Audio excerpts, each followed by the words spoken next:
Dara, bakit biglang nag-walkout sa gitna ng kanyang birthday party? Tere at alamin, yan po ang videong pag-uusapan natin ngayon mga kakalingap, at bago po tayo magsimula ay gusto ko lamang shoutout ang ating mga minamahal na mga viewers. Dara biglang nag-walkout, bakit kaya? Kuya Rab at lahat ng bumubuo ng Team Kalingap ay hindi makapaniwala sa ginawa ni Dara. Nag-walkout ito, may alala daw siya at hindi niya inaasahan na may nagbibigay ng importansya sa kanya kaya hindi na niya kinaya ang kasiyahan at gusto niyang humagulhol. Kaya niya nagawang mag-walkout, tumungo siya ng CR at doon ay humaholhol.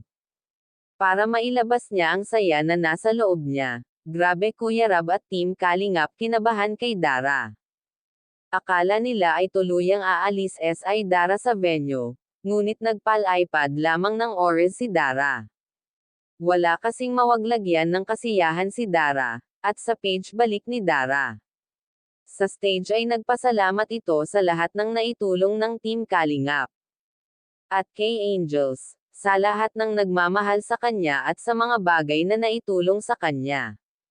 Katulad ng refrigerator, TV, washing, internet at sa mga financial na tulong, kay Kuya Rab, at Val Santos Matubang sa mga sponsor niya na lubos ang suporta sa kanya lalo na doon sa sulod sponsor niya na nasa US, Gravy, salamat po sa inyong lahat, at wag po pala natin kalilimutan suportahan si Kalingap Rob at ang ama nito na si Val Santos Matubang, at hanggang dito na lamang po ang aking mixing reaction. Again, maraming salamat sa panonood.